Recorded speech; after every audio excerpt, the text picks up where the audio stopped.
اللہ مالک الملک کا احسان ہے کہ جس نے ہمیں مسلمان بنایا اور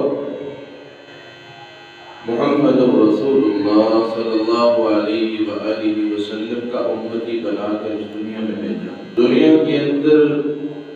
اربوں اور کھربوں کی تعداد میں لوگ اس دنیا سے جا بھی رہے ہیں، اس دنیا میں آ بھی رہے ہیں، لیکن اس امت پہ اور ہم سب پہ جو احسان عظیم اللہ رب العزت نے فرمایا وہ یہ ہے کہ اس نے ہمیں اپنا امتی بنا کر اس دنیا میں بھیجا۔ یہ زندگی جو کہ ہماری زندگی ہے بھی نہیں اور ہم اس کے اصل مالک بھی نہیں ہیں، اور یہ حقیقتاً پہ مبنی زندگی بھی نہیں ہے، چند لمحوں کے ساتھ ہی گزر جائے گی۔ لیکن اللہ ذوالجلال نے آخرت کی جو زندگی رکھی ہے وہی حقیقت پہ مبنی زندگی ہے، اور ہر انسان نے اسی کی طرف لوٹ کے جانا ہے۔ اور جو اللہ ذوالجلال کے باشعور اور دانشور انسان ہوتے ہیں وہ ان چیزوں سے سیکھتے ہیں اور آخرت کے لیے عمل کرتے ہیں کہ ہم نے آخرت کے لیے کیا کرنا ہے، اور یہ سمجھتے ہیں کہ یہ دنیا جو ہے یہ اللہ ذوالجلال نے بیکار ہی پیدا نہیں کی، یہ زندگی اللہ نے انسان کو یوں ہی ضائع کرنے کے لیے نہیں دی۔ أَفَحَسِبْتُمْ أَنَّمَا خَلَقْنَاكُمْ عَبَثًا وَأَنَّكُمْ إِلَيْنَا لَا تُرْجَعُونَ۔ انسان اسی گمان میں لگا ہوا ہے کہ یہ زندگی ہمیں یوں ہی اپنی منمانی کرنے کے لیے، اپنی مرضی کے لیے دی گئی، وَأَنَّكُمْ إِلَيْنَا تُرْجَعُونَ، اور انسان یہ سمجھتا ہے کہ ہم اللہ ذوالجلال کی طرف لوٹنے والے ہیں۔ تو یقیناً رب تعالی نے انسان کو اپنے سامنے کھڑا کرنا ہے، اس دنیا سے انسان نے جانا ہی جانا ہے، جتنی مرضی اس دنیا کے اندر زندگی بسر کر لے، آخر اس کا ٹھکانہ آخرت ہے، اور وہاں اس نے اللہ رب العزت کے سامنے پیش ہونا ہے، حساب و کتاب بھی دینے ہیں۔ تو اس زندگی کو ضائع کرنے کی بجائے ایک مسلمان کو چاہیے کہ وہ اب اللہ رب العزت کے تابع ہو کے اپنی زندگی کو بسر کرے اور اللہ ذوالجلال کا بن کے اپنی زندگی کو بنائے۔ تو اس زندگی کے اندر ہم یہ سمجھتے ہیں کہ یہ جو زندگی ہے اس کے اندر مال کمانا، رزق کمانا، روزی روٹی کے لالچ میں انسان ہر وہ چیز سے گزر جاتا ہے، وہ چاہے کتنی پتھر کی جتنی دشوار کیوں نہ ہو، وہ پتھر کے مانند ہی کیوں نہ ہو، تو انسان وہاں سے گزرنے کی کوشش کرتا ہے اور حتیٰ کہ اپنی جان تک لڑ جاتا ہے کہ میں نے مال کمانا ہے، میرے گھر کے اندر میرے بیوی بچے بھوکے ہیں، تو اتنی کوششیں کرتا ہے، اور بعض اوقات انسان یہ بھی نہیں سوچتا کہ یہ مال حلال کا ہے یا حرام کا مال ہے۔ اگر تو حلال کا ہے تو وہ حلال کا مال بھی اللہ رب العزت کے ہاں عبادت کا درجہ رکھتا ہے، حرام کا مال جو ہے اللہ رب العزت کے ہاں وہ قابل قبول ہی نہیں، اور حرام سے پلا ہوا جسم اللہ رب العزت کی جنت کا وارث نہیں بن سکتا۔ اور جو اللہ رب العزت نے انسان کو اتنا مقام اور مرتبہ دیا ہے اور اشرف المخلوقات بنایا ہے، 4 قسمیں اٹھانے کے بعد کہا لقد خلقنا الانسان فی احسن تقویم، کہ میں نے انسان کو انتہائی خوبصورت اور اعلیٰ بنایا، تمام امتوں میں سے سب سے زیادہ فضیلت اگر میں نے دی ہے تو اس انسان کو دی۔ تو اللہ رب العزت وہ جو چاہے کر سکتا ہے، اور وہی ذات قادر مطلق ہے، مشکل کشا بھی ہے، بگڑی بنانے والا ہے۔ رزق کمانے کے لیے انسان ایک دوسرے کو مارنے کے لیے بھی تیار ہو جاتا ہے، چند ٹکوں کی خاطر انسان اپنی زندگی کو تباہ کر لیتا ہے، برباد کر لیتا ہے، اور چند پیسوں کی خاطر انسان بکنے پہ آئے تو اس کا ضمیر چند منٹوں میں بدل جاتا ہے، اور اس کی کیفیت یہ ہوتی ہے کہ اسے کوئی پرواہ نہیں ہوتی کہ میرا ایمان چلا جائے یا میرا ضمیر جو ہے وہ ضائع ہو جائے، وہ برباد ہو جائے، اسے کوئی فکر نہیں ہوتی۔ اسے فکر ہوتی ہے تو صرف دنیا کے لالچ کی، دنیا کے مال کی، دنیا کی ہوس کی اس کو فکر ہوتی ہے کہ کسی بھی طرح دنیا کا مال، دنیا کی ہر وہ چیز جو آج کے دور میں برانڈڈ سے برانڈڈ ملتی ہے اور انسان خریدنے کے لیے چاہ کرتا ہے کہ مجھے وہ مل جائے،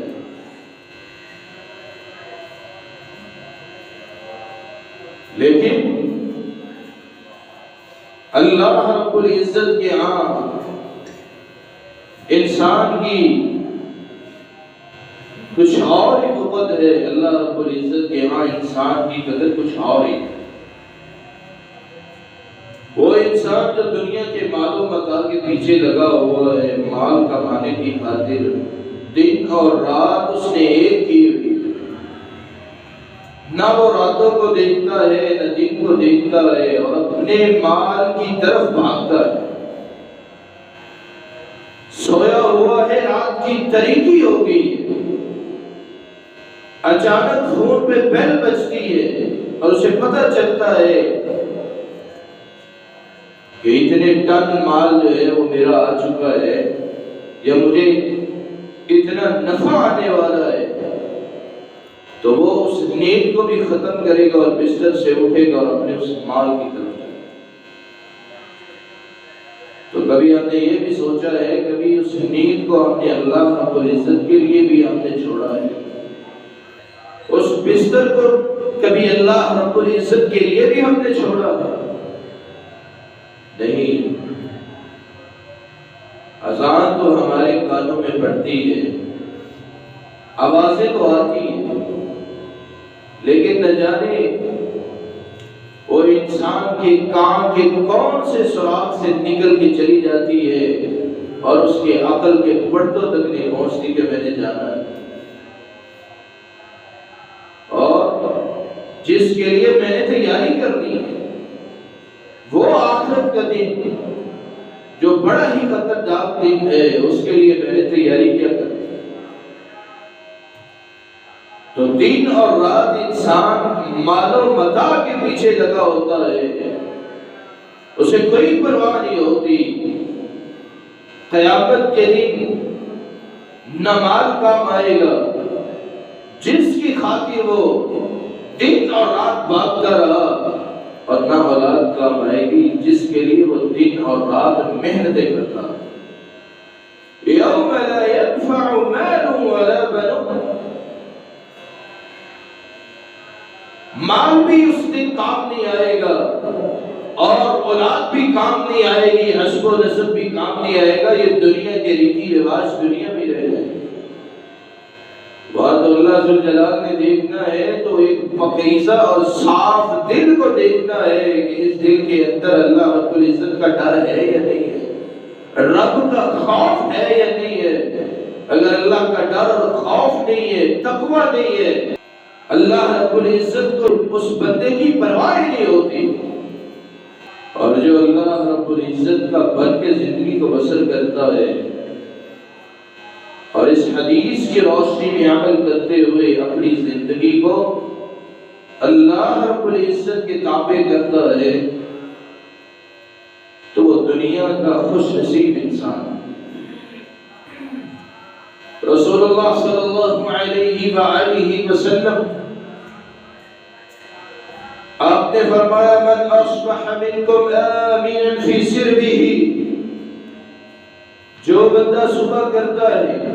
اس کے گھر کے اندر امن اور سکون ہو، خوف نہ ہو، کسی چیز کا ڈر نہ ہو، ڈر ہو تو اللہ ذو جلال کا ڈر ہو، اور ڈر پالنا بھی چاہیے اللہ رب العزت۔ تو کائنات کی وہ سب سے اعلیٰ ہستی جس جیسی ہستی اللہ نے پیدا ہی نہیں، وہ کہہ رہی ہے کہ لوگوں سن لو، وہ جو یہ سمجھتا ہے کہ دنیا کا مال و متاع ہی سب کچھ ہے، دنیا کی دولت ہی سب کچھ ہے، من اصبح منکم آمنا فی سربہ، جو بندہ صبح اس حال میں کرتا ہے کہ اسے نہ ڈر ہوتا ہے نہ خوف ہوتا ہے، اور اس کے گھر میں سکون ہوتا ہے، امن و امان ہوتا ہے، اللہ سے ڈرتے ہوئے اور اپنے رب کا تقوی اختیار کرتا ہے، پر کسی چیز کا خوف نہیں ہوتا، کوئی ڈر نہیں ہوتا اسے کسی چیز کا، کسی دشمن کا ڈر نہیں ہوتا۔ اور فرمایا معافن فی جسدہ، اور تندرستی ہو، صحت ہو۔ پہلے کیا کہا کہ اسے کسی چیز کا ڈر نہ ہو اور خوف نہ ہو، معافن فی جسدہ، اور تندرستی اور صحت ہو اس کو اور اس کے گھر کے اندر، وعندہ قوت یومہ، اور اس کے گھر میں صرف ایک دن کا راشن ہو، ایک دن کا کھانا ہو۔ کوئی لمبی چوڑی بات نہیں ہے کہ اس کے گھر میں کوئی اربوں اور خربوں کی جائیدادیں موجود ہو، اثاثے موجود ہو، بینک بیلنس اور فیکٹریاں ہو، اس کا نہیں کہا 50 دنوں کا یا ایک ماہ کا اس کے گھر میں راشن موجود ہو، صرف یہ کہا ہے کہ اس کے گھر میں ایک دن کا راشن موجود ہو، ایک دن کا کھانا اس کے گھر میں موجود ہو۔ تو آپ نے فرمایا فَكَأَنَّمَا حِيزَتْ لَهُ الدُّنْيَا بِعَصَافِيرِهَا، تو یہ بندہ دنیا کا بادشاہ بنتا، یہ دنیا کا امیر ترین انسان ہے کہ جس کے گھر کے اندر اللہ ذو جلال نے ساری رونقیں رکھ دی ہے، اس کے گھر میں اللہ رب العزت نے ساری برکتیں ڈال دی ہے، کہ جس کے گھر میں امن و امان ہو، سکون ہو، کوئی خوف اور ڈر نہ ہو، اور تندرستی اور صحت بھی اس کو ملی ہوئی ہو، اور اس کے گھر میں صرف ایک دن کا کھانا ہو، اللہ رب العزت نے اس کے گھر کے اندر ساری رونقیں اور برکتیں اور رحمتیں رکھ دی۔ تو ہم تو وہ ہیں جو کہتے ہیں اللہ نے ہمیں اتنا دیا ہے تو ہمیں تو اتنا اور ملنا چاہیے۔ اس لیے تو رسول اللہ صلی اللہ علیہ وآلہ وسلم آپ نے فرمایا تھا آدم کے بیٹے کا پیٹ جو ہے وہ دنیا کی دولت نہیں بن سکتی، دنیا کی بھوک نہیں بن سکتی، آدم کے بیٹے کا پیٹ تو قبر کی مٹی بن سکتی۔ دو اگر سونے کی وادیاں مل جائے پھر بھی وہ کہے گا تیسری بھی ملنی چاہیے۔ تو انسان تو اتنا بھوکا ہے اور اتنا جلد باز ہے کہ مجھے دنیا کے خزانے مل جائیں، دنیا کی دولت مل جائے، دنیا کا سب کچھ مل جائے، مال و متاع مل جائے، اور پھر بھی وہ کہے گا مجھے اور مال چاہیے۔ تو قیامت کے دن یہ جو زمین کے اندر جتنے بھی خزانے، جتنا بھی مال ہے وہ سارا کا سارا بار زمین اگل کے باہر نکال دے گا۔ انسان اپنی آنکھوں سے دیکھے گا کہ یہ اتنے سونے چاندی کے ڈھیر، یہ خزانے یہ زمین سے نکل رہے ہیں، لیکن اس وقت ان چیزوں کی قدر نہیں ہوگی۔ اللہ رب العزت کے اس دن اگر قدر ہوگی تو انسان کے اعمال کی قدر ہوگی جو اس نے دنیا میں رہتے ہوئے کمائے۔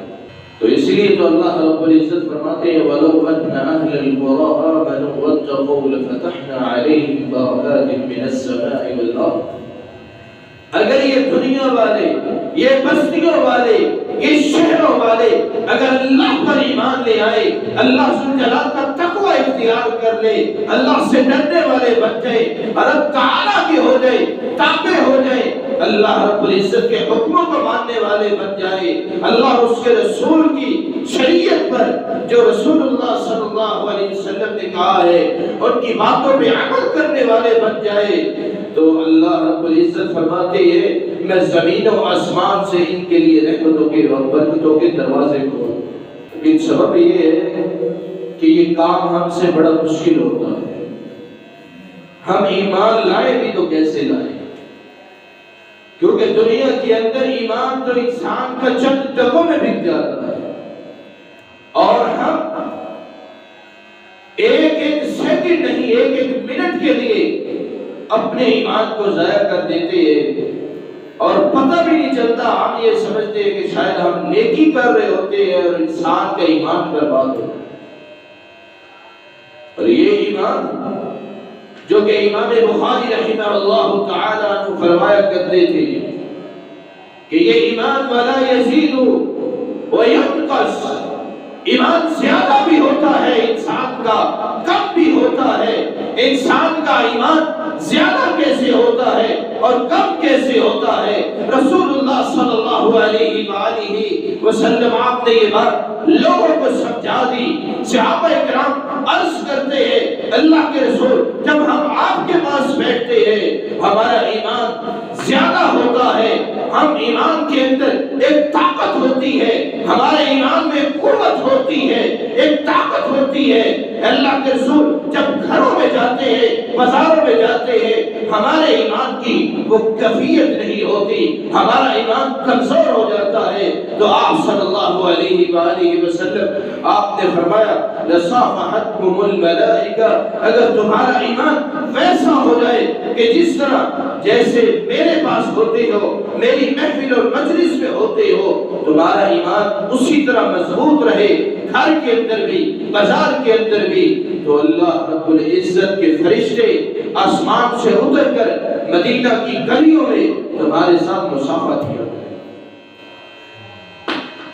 اسی لیے تو امام بخاری نے کہا تھا وَلَا يَزِيدُ وَيَنْقُصُ، کہ انسان کا ایمان زیادہ بھی ہوتا ہے، کم بھی ہوتا ہے۔ انسان کا ایمان زیادہ کیسے ہوتا؟ جب انسان اللہ ذوالجلال کی اطاعت کرتا ہے، اللہ اس کے رسول کی اطاعت کرتا ہے، اس وقت بندے کا ایمان زیادہ ہوتا ہے۔ اور جب انسان اللہ رب العزت کی نافرمانی کرتا ہے، بغاوت کرتا ہے، اللہ رب العزت کے حکموں کو نہیں مانتا، اللہ رب العزت کی حدوں کو توڑتا ہے، تو اس وقت پھر انسان کا ایمان کم ہوتا ہے، اور کم ہوتے ہوتے انسان کا ایمان کتنا رہ جاتا ہے؟ ایک رائی کے دانے کے برابر رہ جاتا ہے۔ اور جب اللہ اور اس کے رسول کے حکموں کو مانیں گے، شریعت نے جو کہا ہے ان حکموں کو مانیں گے، شریعت کی حدوں کو نہیں توڑیں گے، تو اس وقت پھر یہ ایمان زیادہ ہوتا ہے۔ اللہ رب العزت ہمیں عمل کی توفیق عطا فرمائے۔ تو اسی لیے تو رب کے قرآن نے کہا تھا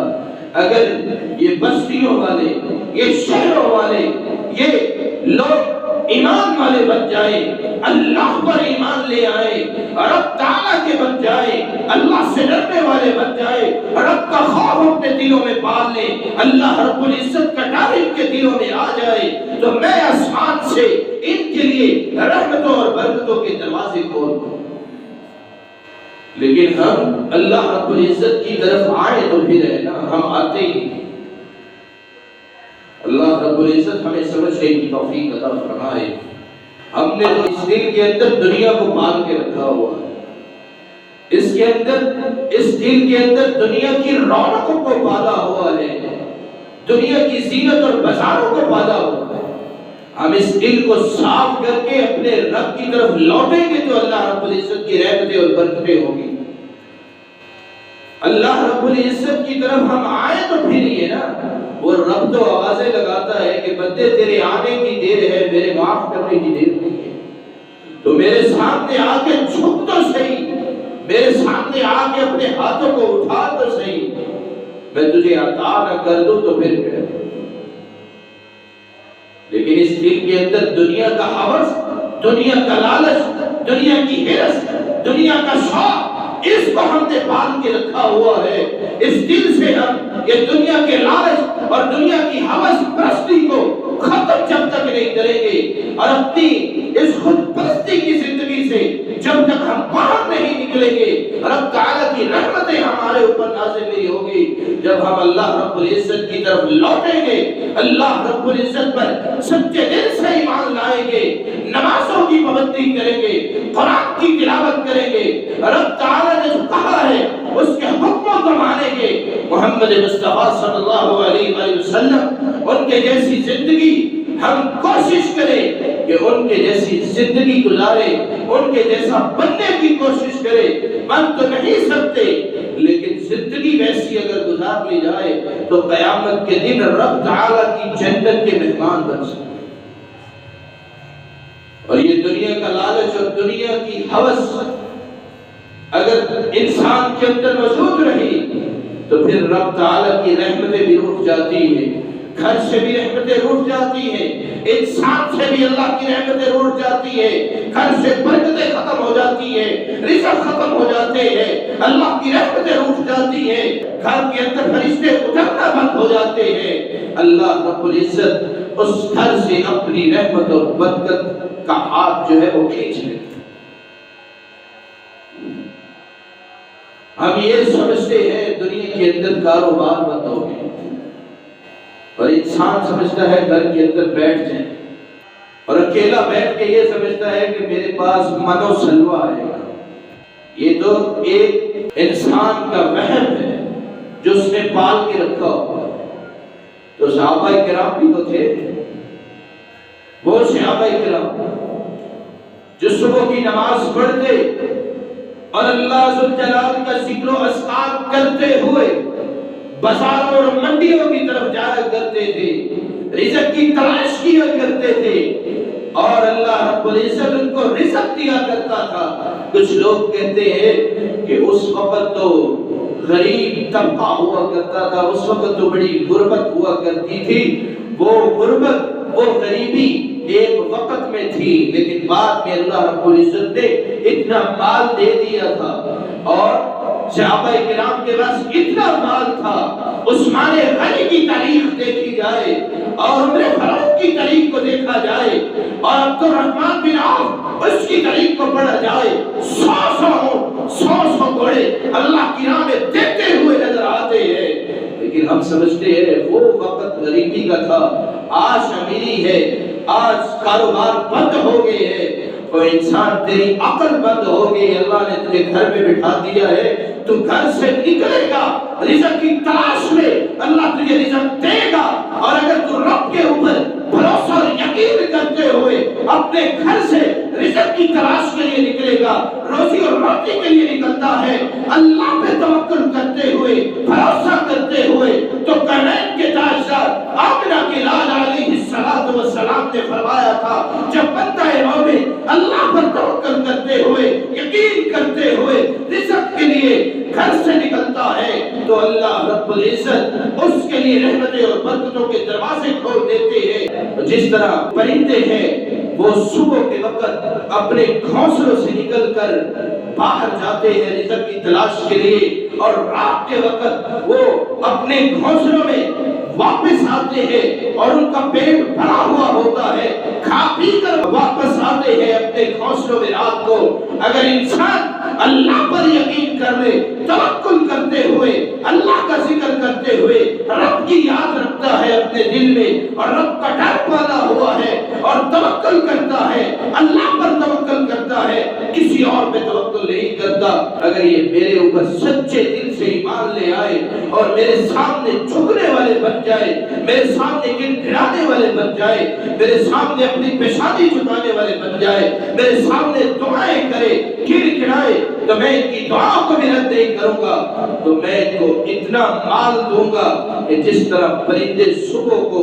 جاتے ہیں رزق کی تلاش میں تو رات کو واپس ان کا پیٹ بھرا ہوا ہوتا ہے، تو میں ان کو ایسے ہی مال ومن يتق الله يجعل له مخرجا ويرزقه من حيث لا يحتسب. اگر انسان تقوی اختیار کر لے، اللہ سے ڈرنے والا بن جائے، رب تعالیٰ کا ڈر اور خوف اس کے دل میں آ جائے، تو اللہ رب العزت فرماتے ہیں میں اس کے لیے مصیبت اور پریشانی سے نکلنے کے راستے بنا دوں گا. وَيَرْزُقْهُ مِنْ حَيْثُ لَا يَحْتَسِبُ. تقوی اختیار کرنا تیرا کام ہے، رب سے ڈرنا تیرا کام ہے، اللہ رب العزت کی طرف آنا تیرا کام ہے، رب کے سامنے جھکنا تیرا کام ہے. مِنْ حَيْثُ لَا يَحْتَسِبُ. اللہ تجھے رزق وہاں سے دے گے جہاں تیرا فہم و گمان بھی نہیں ہو. اللہ رب العزت ہمیں ڈرنے والا اور اپنے اندر تقوی اختیار کرنے والا. اسی لیے رسول اللہ صلی اللہ علیہ وآلہ وسلم آپ نے فرمایا لا تزول قدم ابن آدم من عند ربه حتى يسأل عن خمس. آمنہ کھلال علیہ السلام فرماتے ہیں کہ قیامت کے دن جب اللہ ذوالجلال کی عدالت لگی ہوگی، اس پوری کائنات کے لوگوں کو رب تعالیٰ جمع کریں گے، اکٹھا کریں گے، اللہ کی عدالت لگی ہوگی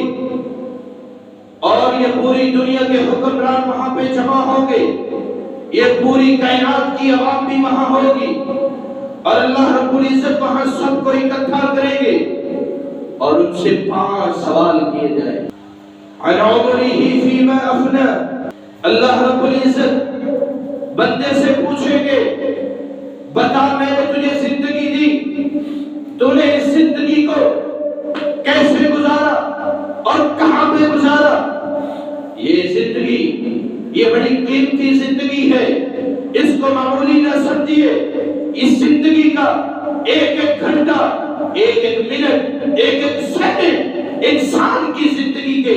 اتنا ہی قیمتی ہے کہ اس دنیا کے اندر اگر ہیرے جواہرات اکٹھے کر لی جائے، اس دنیا کے اندر سونے چاندی کی وادیاں اکٹھی کر لی جائے، پوری کائنات کے خزانے جمع کر لیے جائے، انسان کی زندگی کا ایک منٹ اس سے بھی زیادہ قیمتی ہے، انسان کی زندگی کا ایک سیکنڈ اس سے بھی زیادہ قیمتی ہے. پھر انسان اس کو کیوں برباد کرتا ہے؟ اللہ رب العزت نے یہ 60 70 80 اور 90 سال کی زندگی انسان کو دی ہے. اس زندگی کے اندر انسان ایسے ایسے اعمال کرتا ہے کہ جس سے اللہ رب العزت کی ناراضگی کا باعث بنتا ہے، رب تعالیٰ سے دوری کا باعث بنتا ہے. یہ زندگی اللہ نے دی ہے، اس زندگی کو غنیمت سمجھو، اور جو اس زندگی کو غنیمت نہیں سمجھتا اور ایسے ہی بیکار گزار دیتا ہے، رب کے حکموں سے دور ہوتے ہوئے گزار دیتا ہے، اللہ اس کے رسول کے تابع ہو کے نہیں گزارتا،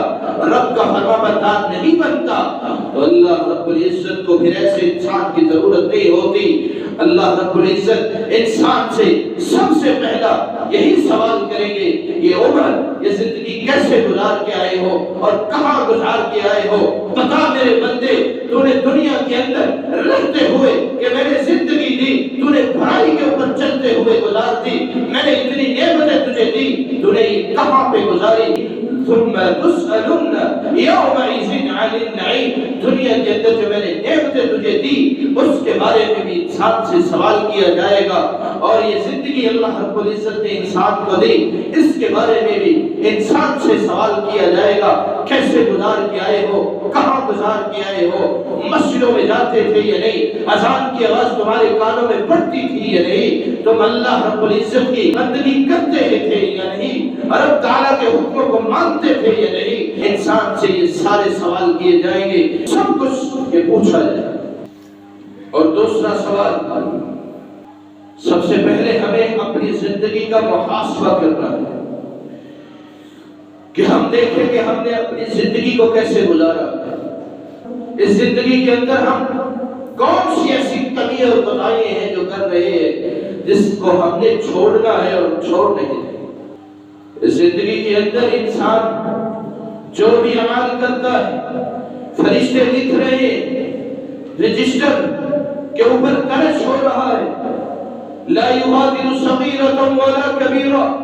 الا احصاها. قیامت کے دن انسان رجسٹر کو دیکھے گا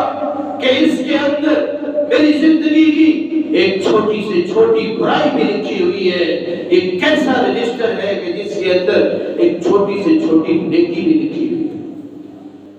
وعن شبابہ فیما ابلغ.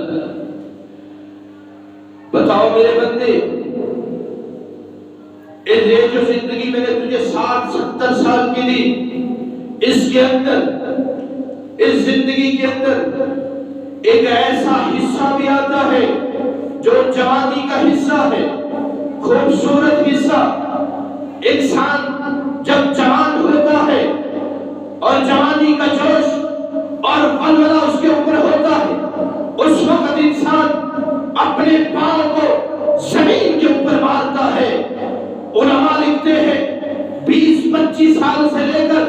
40-45 سال کی عمر یہ انسان کی جوانی کی عمر ہوتی ہے. اور اس جوانی کی زندگی کے اندر انسان اس جوش کے اندر زمین کے اوپر اپنے پاؤں بھی مارتا ہے، اپنے ہاتھ بھی چلاتا ہے، حتیٰ کہ اپنی طاقت کا استعمال کرتا ہے اور لوگوں کو کہتا ہے میں تمہیں کھا جاؤں گا، میں تمہیں چھوڑوں گا نہیں، تم نے میرے ساتھ یہ سلوک کیا ہے، میں بھی تجھے دیکھ لوں گا. انسان کو بڑا جوش آتا ہے، بڑا جذبہ آتا ہے، اپنے اندر ایک طاقت، ایک قوت اور ایک ولولہ سمجھتا ہے کہ میرے اندر ایسا جوش ہے جوانی کا کہ میں اس دنیا کے اندر اس زمین کو بھی پھاڑ سکتا ہوں، اس پہاڑ کو بھی چیر سکتا ہوں، میں اس دنیا کے اندر ہر وہ کام کر سکتا ہوں جو کسی عام بندے کے لیے ممکن نہیں ہے، میں اس کام کو بھی کر سکتا ہوں. یہ جوانی کا جوش، جوانی کا جذبہ اسے اس طرح آتا ہے. اور وہ وقت رسول اللہ صلی اللہ علیہ وسلم فرماتے ہیں قیامت کے دن اللہ رب العزت اسے اپنے سامنے کھڑا کر کے پوچھیں گے میں نے تجھے یہ 70-80 سال کی 90 سال کی زندگی دی، اس زندگی کے اندر ایک خوبصورت حصہ جوانی کا تھا، بتاؤ وہ کہاں گزار کیا ہے؟ سمجھنے کی بات ہے. میرے اور آپ کے لیے تقریریں تو روز سنتے ہیں، درس و دراس بھی روز سنتے ہیں، جمعے بھی سنتے ہیں. یہ باتیں محض شاید ایسے لگتی ہیں کہ یہ مولویوں کے کام ہے. یہ تو اس وقت پتہ چل جائے گا جب انسان کی آنکھیں بند ہوں گی، اس وقت انسان کی آنکھیں کھل جائیں گی، وہ کہتے چانن ہو جائے. اور تیسرا وہ وَعَنْ مَالِهِ مِنْ أَيْنَ اكْتَسَبَهُ. تیسرا سوال سے کیا جائے گا کہ بتاؤ دنیا میں رہتے ہوئے میرے بندے میں نے تجھے مال دیا، میں نے تجھے بینک بیلنس دیا، بزنس دیا،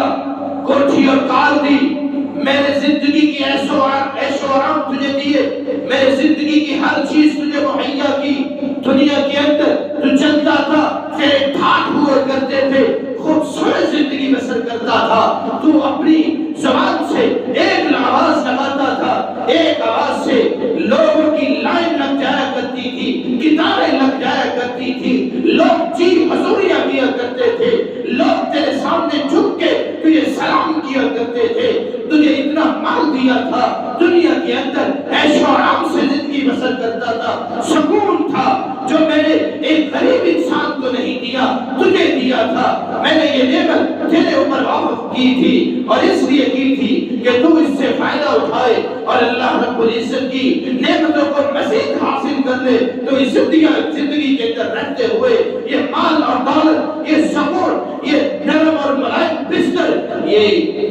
ہزاروں دنیا کے خزانے، یہ سونے چاندی کے ڈھیر، یہ دنیا کی دولت، دنیا کا بزنس، یہ سب کچھ میں نے تجھے اس لیے دیا تھا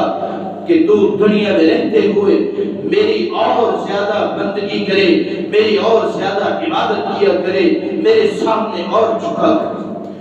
لیکن بتا میرے بندے میں نے دنیا کے اندر یہ تجھے مال دیا، کہاں گزار کیا ہے؟ اس مال کو کہاں پہ لگا کیا ہے؟ فیما انفقہ. مال تو دیا، اب یہ بتاؤ کہ اس کو خرچ کہاں پہ کیا؟ بتا میرے بندے جو میں نے تجھے مال دیا اس کو کیسے کمایا؟ حلال طریقے سے کمایا یا حرام طریقے سے کمایا؟ آج دنیا کے اندر دیکھو، لوگ نظر آئیں گے، یہ نہیں سمجھتے یہ مال حلال کا ہے حرام کا ہے۔ آج دنیا کے اندر انسان کی ہوس پرستی اتنی ہو گئی ہے، خود پرستی اتنی ہو گئی ہے کہ انسان یہ سمجھتا ہے دنیا کا مال، یہ دنیا کا لالچ، دنیا کا عیش و آرام، یہ سب کچھ میرے لیے ہے اور مجھے کوئی پوچھنے والا نہیں۔ اور انسان یہ بھی پوچھا جائے گا بندے سے کہ مال کیسے کمایا، حلال طریقے سے کمایا یا حرام طریقے سے کمایا؟ انفقہ ہو، خرچ کیسے کیا؟ میری راہ پہ چلتے ہوئے خرچ کیا یا پھر اللہ کی نافرمانیوں میں خرچ کرتے رہے؟ اور یہ بتاؤ کہ اس مال کو کہاں کہاں اور کیسے کیسے تم خرچ کرتے رہے؟ چوتھا سوال انسان سے یہ پوچھا جائے گا۔ اور پانچواں اور آخری سوال اللہ رب العزت بندے سے پوچھے گے، وَعَمَّا عَمِلَ فِيمَا عَلِمَ، بتاؤ میرے بندو، اس دنیا کے رہتے ہوئے تم بڑے درس و دراز سنا کرتے تھے، تم جمعہ کے اندر بھی آیا کرتے تھے اور حدیثوں کو بھی سنا کرتے تھے، محمد مصطفیٰ کی باتوں کو بھی سنا کرتے تھے، قرآن کو بھی سنا کرتے تھے، محدثین کی باتوں کو بھی سنا کرتے تھے، علماء کی باتوں کو بھی سنا کرتے تھے اور حدیثوں کا مطالعہ کیا کرتے تھے، تمہیں سنایا کرتے تھے۔ شریعت کے اوپر تم نے کتنا عمل کیا ہے؟ شریعت کے اوپر زندگی کس طرح بسر کر کے آئے ہو؟ عمل والی زندگی بسر کر کے آئے ہو یا ویسے ہی دنیا کے لالچ کے اندر زندگی بسر کر کے آئے ہو؟ بتاؤ، جو باتیں دنیا کے اندر تمہیں علماء سکھاتے تھے، شریعت بتاتی تھی، اس کے اوپر کتنا عمل کیا؟ یہ عمل کر کے آئے ہو یا نہیں؟ یہ 5 سوال انسان سے کیے جائیں گے قیامت کے دن، اور جب تک ان سوالوں کا جواب نہیں انسان دے دے گا، اللہ رب العزت کے ہاں اس کے ایک قدم کو بھی اجازت نہیں ہوگی کہ وہاں سے ہٹ جائے۔ اللہ رب العزت ہمیں عمل کی توفیق عطا فرمائے۔ دنیا کے اندر آج جو سب سے زیادہ گناہ ہو رہے ہیں، سب سے زیادہ لوگوں کے اندر جو بے حیائی ہو رہی ہے، رسول اللہ صلی اللہ علیہ وآلہ وسلم آپ نے فرمایا تھا، ثلاثۃ لا یکلمہم اللہ یوم القیامہ، 3 ایسے شخص ہیں، 3 ایسے بدبخت انسان ہیں، قیامت کے دن اللہ عز و جل ان سے کلام نہیں کرے گا، ولا یزکیہم، اور نہ ان کو پاک کرے گا، ولا ینظر الیہم، اور نہ ان کی طرف نظر رحمت سے دیکھے گا، ولہم عذاب علیم، اور ان کے لیے دردناک عذاب رکھا ہے۔ وہ کون سے 3 بدبخت ہیں؟ وہ کون سے ایسے 3 انسان ہیں جو اللہ رب العزت کی رحمت سے دھتکارے ہوئے ہوتے ہیں؟ وہ کون سے ایسے 3 انسان ہیں جو دنیا کے اندر بے حیائی اور اللہ ذو الجلال کی نافرمانی کرتے ہیں؟ الشیخ الزانی، وہ انسان جو بوڑھا ہو گیا ہے، زنا کرتا ہے، بدکاری کرتا ہے، بوڑھا ہو چکا ہے، اس کے جسم کے اندر وہ طاقت ختم ہو گئی ہے، بوڑھا ہو گیا، اس کی جسامت اس چیز کی اس کو دعوت نہیں دیتی کہ وہ اللہ کی بغاوت کرے، اللہ کی نافرمانیاں کرے، بوڑھا ہو گیا ہے، بدکار ہے، گناہ نہیں چھوڑتا، زنا کرتا ہے، بدکاری کرتا ہے۔ بدکاری تو اس انسان سے ہوتی ہے جو جوان ہوتا ہے، جوانی کا جوش ہوتا ہے، اس کے پاس ایک ایسی طاقت ہوتی ہے جس کے ذریعے وہ ایسے کام کرتا ہے کہ جس سے اللہ رب العزت کی نافرمانی کرتا ہے، اور یہ جوانی کا ایسا جوش اور جذبہ ہوتا ہے، ایسا ولولہ ہوتا ہے جس کے اندر انسان سے بڑا ہو جاتے ہیں اور شیطان انسان کے سب سے زیادہ قریب ہوتا ہے، اور جب بوڑھا ہو جاتا ہے انسان پھر بھی بدکاری نہیں چھوڑتا، اللہ کے سامنے رجوع نہیں کرتا، بدکاری کرتا ہے، زنا کرتا ہے۔ اللہ رب العزت کے ہاں یہ ایسا انسان ہے، قیامت کے دن اللہ رب العزت نہ اس کو اپنی نظر رحمت سے دیکھے گا، نہ اس سے کلام کرے گا، اور نہ اس کو گناہوں سے پاک کرے گا، اور قیامت کے دن اس کے لیے دردناک عذاب ہے۔ دوسرا وہ انسان ملک الکذب وہ انسان جو بادشاہ ہے اور پھر بھی جھوٹ نہیں چھوڑتا. اللہ نے اس کو بادشاہی دے دی ہے، اب کس بات کے لیے وہ جھوٹ بولتا ہے؟ دنیا کی طاقتیں، دنیا کی ہر شے اس کے پاس موجود ہے، ہر چیز اس کے پاس موجود ہے، دنیا کی ہر عیش و عشرت اس کے پاس موجود ہے، ہر چیز جس کی وہ طلب کرتا ہے اس کے سامنے موجود ہوتی ہے، اور پھر بھی وہ جھوٹ بولتا ہے. حکمران ہے، بادشاہ ہے، دنیا کے اندر حکمرانی کرتا ہے، پھر بھی جھوٹ بولتا ہے اور جھوٹ نہیں چھوڑتا. اور علماء نے لکھا ہے کہ مالک اس کے اندر حکمران بھی آتا ہے، مالک اس کے اندر وہ بھی آتا ہے ایک پنچایت میں فیصلہ کرنے والا. مالک اس کے اندر گھر کا سربراہ بھی آتا ہے. مالک اس کے اندر وہ بھی آتا ہے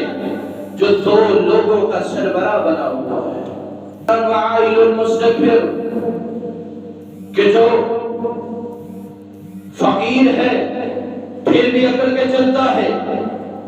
اللہ نے اس کو فقیر بنایا ہوا ہے، لوگوں سے مانگتا ہے، مانگ کے کھاتا ہے، پھر بھی وہ اکڑ کے چلتا ہے، اپنی گردن کے اندر سریا ڈال کے چلتا ہے اور اکڑتا ہے. فقیر ہے، غریب ہے، مسکین ہے، لیکن پھر بھی اکڑ کے چلتا ہے. اللہ رب العزت کو یہ فقیر پسند نہیں جس کو فقیری دی ہوئی ہے پھر بھی اکڑ کے چلتا ہے. یہ فقیر ہے پھر کس بات کی اکڑ کرتا ہے؟ اللہ رب العزت کے ہاں اس شخص کو بھی ایسی سزا ملے گی کہ قیامت کے دن اللہ رب العزت نہ اس سے کلام کریں گے اور نہ اس کو نظر رحمت سے دیکھیں گے اور نہ اس کو گناہوں سے پاک کریں گے، اور قیامت کے دن اس کے لیے بھی دردناک عذاب ہے. اللہ رب العزت ہمیں سمجھ کر اس پر عمل کرنے کی توفیق عطا فرمائے. سبحان ربک رب العزت عما یصفون، سلام علی المرسلین والحمد للہ.